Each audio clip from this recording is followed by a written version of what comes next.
This second unemployment presentation focuses on natural unemployment.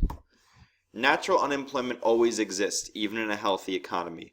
You can't get rid of this type of unemployment, and it's the type of unemployment that a lot of people don't really think about until they study it in economics, because when you hear unemployment is 5%, you might be alarmed before you know about natural unemployment. You might say, oh, that's problematic. But when you understand that that 5% is probably due entirely to natural causes, you understand that while it's unfortunate for people who are unemployed, it's really unavoidable.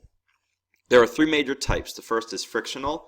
This is when workers intentionally leave previous jobs to search for a new one. And an example of that is someone who leaves one job because they don't have a lot of opportunities for advancement, and they go into a different employer hoping that maybe that new employer might provide them opportunities for promotions, etc. Another example would be someone has to move for personal reasons, and their relocation puts them too far away from their previous job, so they have to quit and find a new job closer to their new home.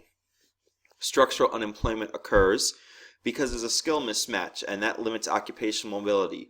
So a good example of this are people, let's say, in coal mining, very complicated field that requires very specific training. At some point, coal mines will close in the future because we know that we're shifting towards renewable energies, etc. And you might have an individual who's 40 or 50 years old who was coal mining ever since they left high school, knows everything about the field, but the coal mines close and they're left with no other training. So the structure of the economy has changed. It's moved away in this case from that mining sector maybe to more service jobs are available, but that person doesn't have the jobs necessary to adjust to the new structure of the economy. So they lack occupational mobility, they can't easily transition to a new job, and they're left unemployed. And it falls under the natural category because naturally economies change in their structure over time, and so we'll talk about it more later about why of all the natural types this one's probably of greatest concern. And then seasonal unemployment, I include no definition on the screen. It's pretty straightforward. Because of change in seasons, some jobs exist sometimes and don't exist other times.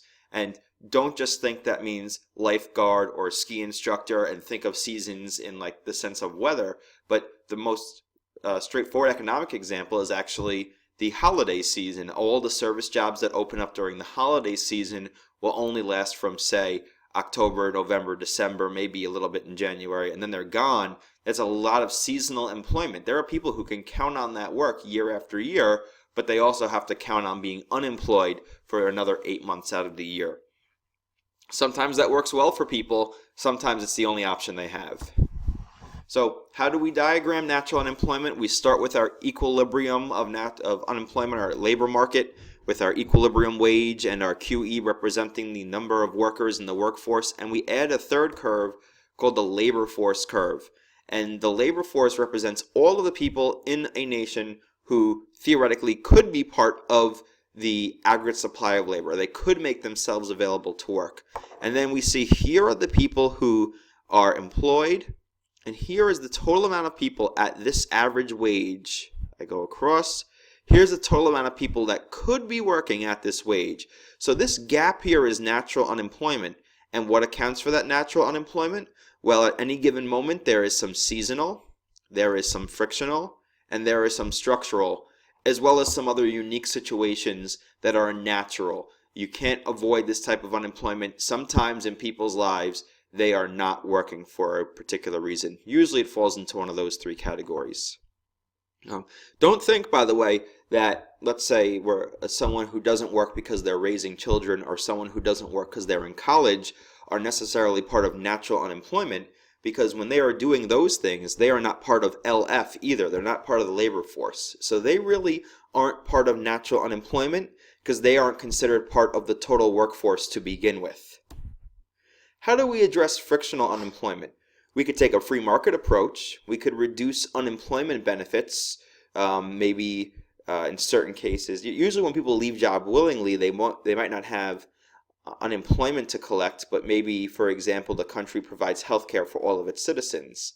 If I took away health care for unemployed people in those situations, unless they were working, then they suddenly would realize that they need to find a job soon, and they can't waste their time looking for the perfect job. They need to get a job quickly. That's kind of harsh, though, to take away someone's unemployment benefits to force them back into the market. People should be able to, when they need to, leave a job for personal reasons like we discussed earlier. The interventionist approach is providing training and workshops on how to find a new job. People will only find a job so many times in their life, and there are other people out there who might be experts in the field. So government could provide a monthly workshop at a local library about how to find a job, and that's paid for by government money to pay for that guy who runs the workshop. But of course, the problem there is cost. And so when I talk about frictional unemployment, I need to consider, should I even address it?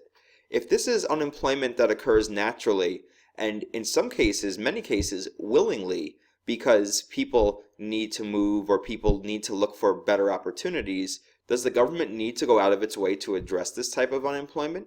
Or should they just accept that it's part of the economy? In most cases, you will find that no, frictional unemployment does not need any government action. It just is what it is, and let's let it happen. For that matter, seasonal unemployment, look at this. The slides don't even change, because seasonal unemployment is just frictional unemployment that occurs during the off season.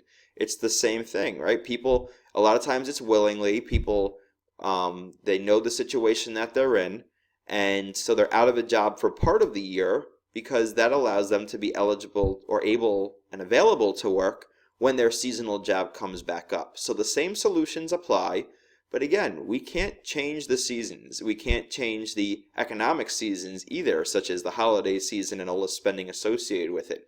So maybe a government really can't do too much to address seasonal.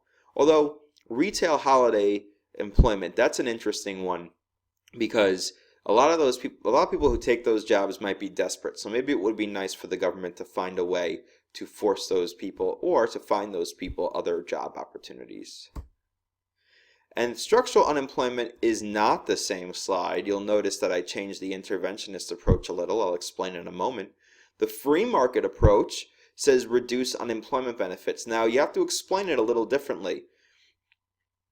Same thing, maybe we might get rid of health benefits for people who are out of work, or unemployment benefits for people who get laid off because their skills are no longer needed.